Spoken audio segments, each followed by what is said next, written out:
Welcome to COPcast. I'm Rumbi Chakamba, Associate Editor at Devex, and I've headed to Sharm el-Sheikh in Egypt for this year's United Nations Climate Conference.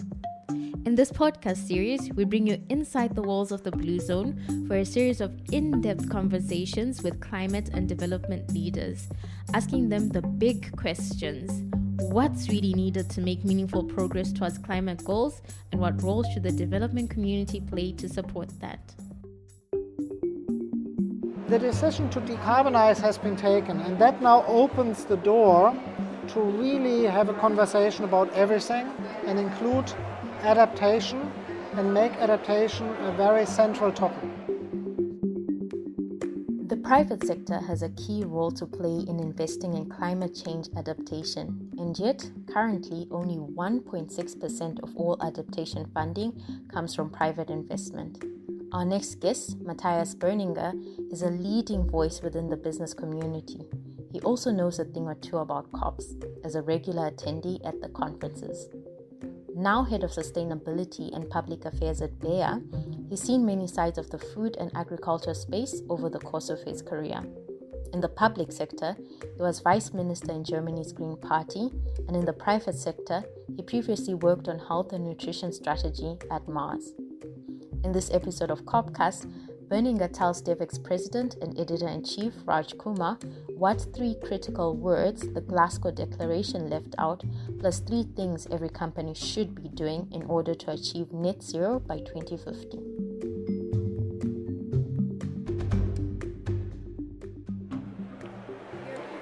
Well, I'm here at COP, a very noisy COP, as probably our listeners can tell, with Matthias Berninger. I mean, I think of you as somebody I go to for counsel, advice, insight on a whole range of issues around food, around agriculture and water and health. You've had a long career in all of those spaces, starting out as an elected official yourself in Germany, leading consumer protection and nutrition, working on agriculture issues around Germany, and now you've had a whole career at Mars and now at Bayer. This is your domain, the COP. I mean, you know this really well. What does it mean for you this year? What are some of your big takeaways so far? And I want to dig into that discussion with you a bit today. What I like is that I've seen COP from different angles. I've been one of these parliamentarians walking around here thinking, why does nobody care about me? I've been part of the government at the negotiation table in Johannesburg, for example. And then both at my time at Mars and now at Bayer, I have been representing the business kind of community, and it's really interesting to look at this event from different angles. I know there are a few others, but these angles alone are fascinating for me. And you made a point to me recently that food and water have really not been at the top of the agenda in prior COPs. Is that changing now? Yeah, so when you look at the Glasgow Declaration, which was the document that was really fought hard by the British presidency, it's more than 5,000 words. 3 words are missing in that declaration: agriculture, food, and water. Now, water is the most curious one to me, because water is the molecule or the elements through which we all feel climate change. And that gives you a flavor of how complex these negotiations are and how difficult it is to now shift from making sure we fully agree on how to understand and execute against Paris to making sure that we implement what we have agreed in Paris. Because it's hardly possible to achieve the 1.5 degree limit without focusing on water, food, and agriculture. And to me, it also shows that adaptation has long been on the back burner, and most of the focus has been mitigation. But as you say, we had Hindu Ibrahim, who is a civil rights, human rights activist and leader, indigenous leader from Chad, on stage at the Devex events yesterday. And she has long told me about the drought in her Lake Chad region. Lake Chad has shrunk by 90%. And I asked her yesterday, well, what's the latest situation there? And she says, now it's the opposite, too much water. And as you said, this is how people are experiencing climate. It's very little water and drought, and then suddenly much too much water and erosion, and this is what's forcing people to move and forcing people to change their livelihoods, and that we need to adapt to. And I guess in prior COPs, it just wasn't the focus, right? This issue of adaptation really wasn't the lens through which people saw the COP. Yeah, and that has a political reason. And the political reason first was really expressed during the Kyoto negotiations. The Japanese really wanted adaptation to be a central topic. But many of the people that focused on mitigation, on decarbonizing our industries, on reducing the emissions, on what has been achieved in Paris in terms of target setting, that if we talk about adaptation too much, and dare I say too early, then those who don't want to change will use that as an excuse not to decarbonize. Now we are at a point where decarbonization commitments have been made around the world. Large economies like India and China, the United States under President Biden, the European Union under Ursula von der Leyen, most other governments have made commitments to decarbonization. The host of the next COP, the United Arab Emirates, has decided to be at net zero in 2050, which is an oil country. So the decision to decarbonize has been taken, and that now opens the door to really have a conversation about everything and include adaptation and make adaptation a very central topic. So water I can see being less controversial. Food perhaps more. Water is super controversial. You don't have UN conferences on water, normally because it's so controversial. There is no UN body for water. There is no framework dealing with water, and we are the blue planet. That gives you a flavor how political the topic is. You usually identify the most controversial issues by them not being mentioned and embraced by the United Nations. So look at what's not in the papers rather than what's in the papers. Now, next year, in March 2023, we will have the first UN high-level conference on water in a generation. The last one was 1977, also the year I started school. And the reason being it's so politicized. And that's a conference without a framework. I mean, the UNFCCC kind of defines a framework for how we discuss about climate. We have no such framework on water. That may be a problem or a gigantic opportunity. My hope is that since water is the molecule through which we experience climate change, that we start to take much more action on water. That is the central part of our mitigation efforts. And you talked about two ways we experience climate change: flooding and droughts. And the third one is we experience climate change through polluted water. And then there is a fourth, which I think is the most traumatic of all, and that is extreme heat, which is high temperatures, above 35 degrees Celsius. Sorry, you can hear my accent, I'm still European. And high humidity. So those wet bulb 35 situations make places for humans uninhabitable. Right, because it's so hot and so humid, you can't actually cool down by sweating. Your circular system completely breaks down. So, and that's where the health part of Bayer. It's an agriculture company, but it's also a company, Aspirin, 125 years ago, developed by Bayer. We are very strong in cardiovascular. So we are looking how extreme heat is actually affecting cardiovascular systems. Extreme heat is killing the same people COVID is killing. But in addition to that, also the very young. And from that vantage point, we need to think about this whole climate adaptation as a topic that puts health as well as all the other topics, food and so on the same level. My fear is if we get adaptation wrong, we will get huge streams of refugees wandering around in the world. We are talking not millions like at the moment, but billions of people on the move. And that is something that becomes even more relevant because we are doing so poorly on achieving the 1.5 degree limit. And when you think about health, it sounds like there are going to be a whole new range of health challenges, and companies like yours are thinking about how to respond to those already. Is that something you see in your peer pharmaceutical companies too? Do you feel like this is a theme? I think there are a couple of companies, I would like to name J&J, for example, who are even far ahead of what we are doing. So generally speaking, there was a group of pharmaceutical companies invited by now King Charles III in the Sustainable Markets Initiative to think about this topic. There's a lot of thinking in the pharmaceutical industry about this. It's not only new health challenges, it's also a rebound of health challenges. In other words, some tropical diseases will be appearing in regions they haven't appeared in a very long time. Diseases like malaria as an Malaria, example? yellow fever, the vectors, the mosquitoes, the insects, also the pollution streams of water will get challenges in regions we haven't seen. An example is Chagas, which is a disease that is really, really challenging in Central America. We see it more and more even in the United States, as partly as a result of migration and partly as a result of climate change.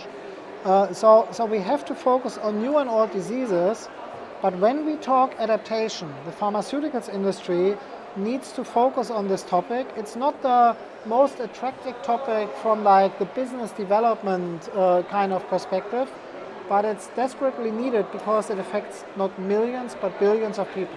When you sit at the management committee level of a big company like Bayer, do these topics come up? Are these, central to business decision making nowadays in a big corporation like yours, or is it more, okay, Matthias, you're the guy who runs sustainability, you're thinking about this?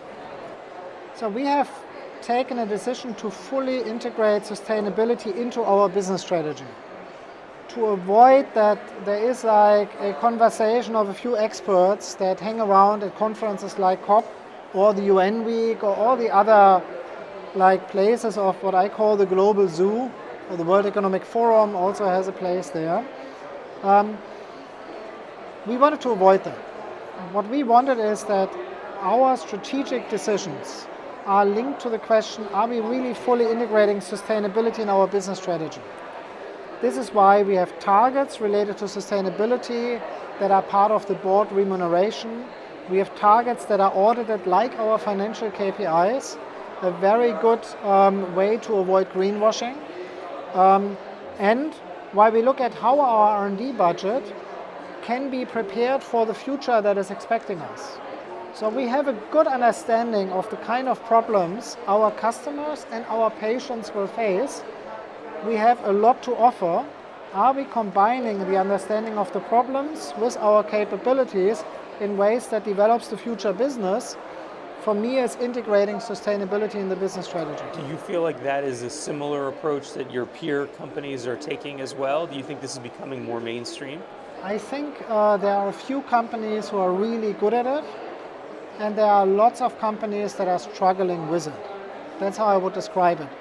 An example of a company that's really good at it is Ørsted in the renewable energy space.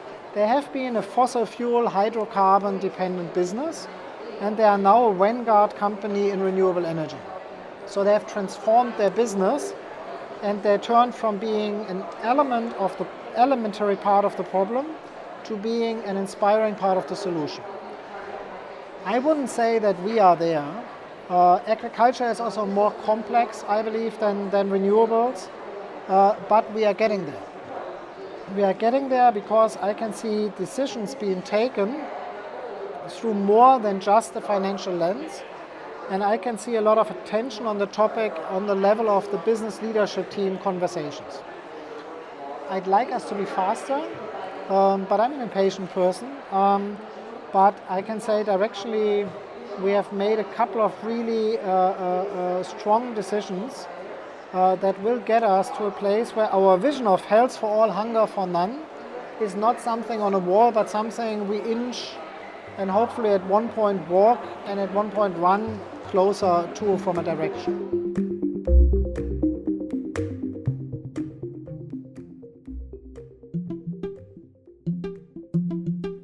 The world is facing an unprecedented global food crisis. Here at Devex, we're following the state of food insecurity around the world and the solutions that are needed to overcome it. I'm Teresa Welsh, senior reporter, and I'm also the author of Devex Dish, a free weekly newsletter bringing you a comprehensive look at everything that matters in the world of food. Each Wednesday, Devex Dish will be your guide through the interlocking policy, infrastructure, climate, agriculture, nutrition, and human rights issues remaking the way food is grown and distributed. Visit devex.com/newsletters to subscribe and get your weekly update on the race for a sustainable global food system. Let's go back to those three words that you say were not in the Glasgow Declaration. Water, food, and agriculture. And just quickly on water, you talked about the controversy around it. Now there is going to be more of a global convening. What would you want to see come out of that? What is the kind of framework that would help us advance on the issue of water? Spain at this COP announced together with Senegal an alliance to address drought. Now let's talk about drought for a moment. Drought is especially a problem in the world in years where there is a La Nina moment. Now the Australians go, hang on a minute, La Nina is super, I have rain. But on balance, the rest of the world has a problem when there is a La Nina moment. We have the third La Nina in a row. That is not new, but it's not happening very often. Which means we can predict that the drought that is ravaging China, that is ravaging East Africa, Europe, the Midwest of the United States, parts of Latin America, is going to again create a lot of trouble next year. How can you fight drought?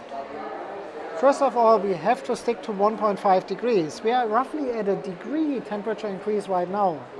We want to set ourselves a limit of 1.5, which in and itself means more drought.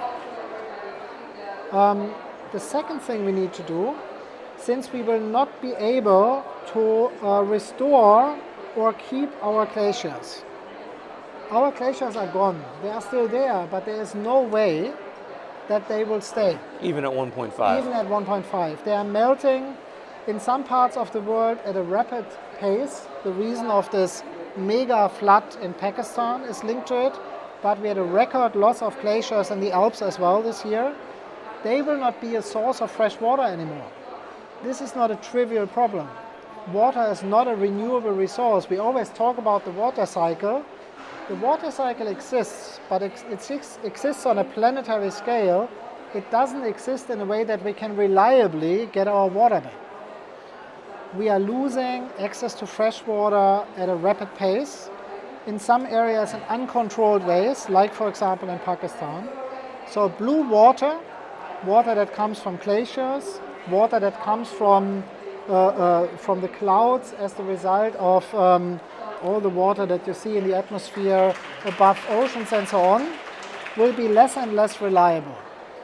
Green water is where we can do a lot.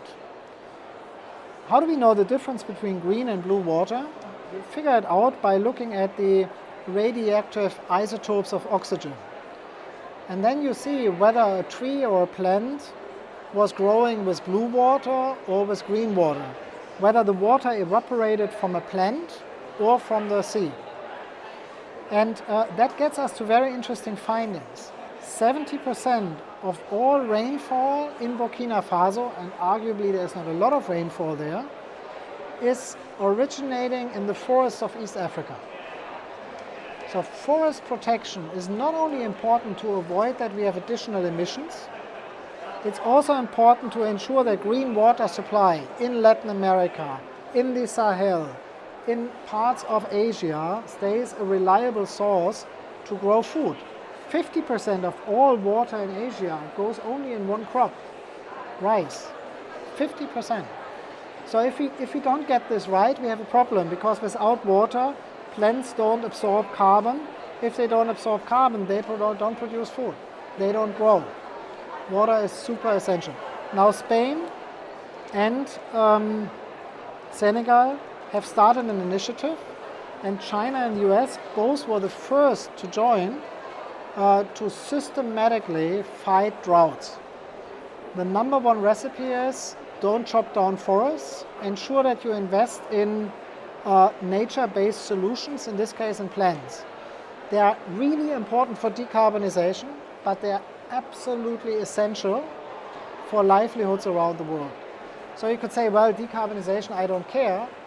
Water, no matter whether you're a rich farmer, a small farmer, organic farmer, traditional agriculture, water, without water you can do nothing. As you come to an event like this, you talk to many different people, and there's a lot of people here with a single lens or a siloed issue that they're coming here to talk about, right? Is there anything that sort of frustrates you, or is there kind of any common misunderstanding or anything you walk away saying, I just wish people knew this, and it would really be an unlock for them? I'm not frustrated. It's a slow process, but boy, it's the whole world comes together and tries to solve existential problems. I'd much rather have us coming together in a messy way than staying in our corners.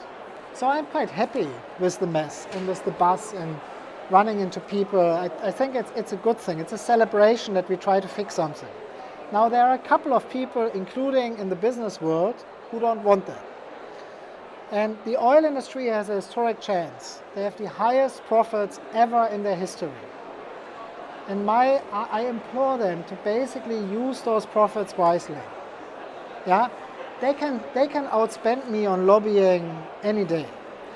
They can decide whether they invest in the future or not.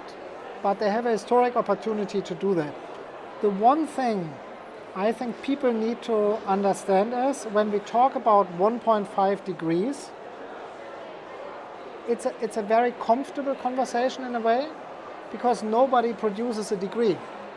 We produce parts per million, or as a company, millions of tons of emissions, or as sectors, billions of tons of emissions. And I would like us to pivot from talking about degrees Celsius to parts per million, to the concentration of carbon in the atmosphere. We know, also on this COP, it's the 27th, the concentration of carbon still goes up. We have to reach a point where that stops. Then I'm even happier. Yeah? It's not growing as fast as it would have grown without the COPs, but it needs to stop, it needs to pivot and then go down. And what I would like to kind of for people to take away is, how do we actually achieve net zero by 2050? Everybody says we want to do it, but what does it really mean? And it's very complicated and very simple at the same time. So no matter whether you are Devex, Bayer, Chevron, you name it, you need to do three things. You need to grow carbon neutral. And carbon neutral growth between now and 2030 for Bayer means I need to take out the 30% additional emissions that would occur if I didn't grow carbon neutral. The second thing you need to do, you need to cut your emissions in half every 10 years. That means for Devex, many more online events than in-person events. It means for us, we need to invent products that are less carbon intensive. That needs to be part of our R&D process. It means for other companies, other things, but we have to cut them in half, one way or the other. And for every company that doesn't do it, somebody else has to do it. In the first two things, you can do carbon capture and storage. And I know the oil industry talks a lot about it. Yeah? They will not be able to store half of the emissions they currently produce through carbon capture and storage. If they store 1 or 2 or 3 or 4 or 5%, I will literally kind of like applaud them and will say, wow, that exceeds my expectations. After you have done that, grow carbon neutral, cut your emission in half every decade for 3 decades. You then have to offset the rest, mainly with plant-based solutions. Every company that commits to stand by Paris, to stay within the 1.5 degree limit, has to make that operation. Now this gives you a flavor why you can't delegate that to a sustainability team. It's one of the biggest transformations since the introduction of hydrocarbons and since industrialization. That's why it's a topic for business leadership teams and for investors. So when I talk to our major investors, that's the conversation I have is, I said, you want us to be carbon neutral by 2050. The invisible hand of the market turns green. That's awesome. But you can't form a fist when I as a business walk in that transition and you as an investor have to also endure the pain. And that's currently my problem. The investors want this without any downsides for their shareholdings. There will be downsides and pain for everybody. Collectively we can make that happen, but it's really, really hard. It's not complicated, but it's really, really hard to do that. And I think the way you describe it is apt even for people who aren't in the business world, people in the global development sector, who have long seen climate as a silo or a technical area, and are starting to wake up to the idea that this is cross-cutting across everything you do. Yes. If it's health, and you focus on health, you need to know climate because it's going to change everything. Everything is going to change. And certainly food systems, and certainly, as you say, water and sanitation, you name the issue, everyone has to be invested in climate. So the way I think about this, gravity is changing. So if you are a juggler, a circus artist, you are able to juggle balls, and you know how to do it, and you've done it for 20, 30 years, and you have muscle memory, and suddenly gravity is changing. You look pretty silly on stage as a result of that. That's how we need to think about climate change. That's how radical the changes will be, and not for a few, literally for all of us. And there is no discrimination on this one. There also won't be many winners. Yeah, well, I really appreciate taking the time to talk with us today, and I'm sure the listeners can hear just how valuable your insights are and why I'm constantly pinging you for ideas. Thank you so much, Matthias Berninger. It's been a real pleasure to be here at this COP with you. Thanks for listening to COPcast. If you've enjoyed today's episode, please share it with others you think would be interested in it. You can also leave us a rating or a review on Apple Podcasts. If you have some feedback about this episode that you want to share, would love to hear from you. You can find us on social media at Devex and at @rumbichakamba_, or you can drop us an email at podcast@devex.com.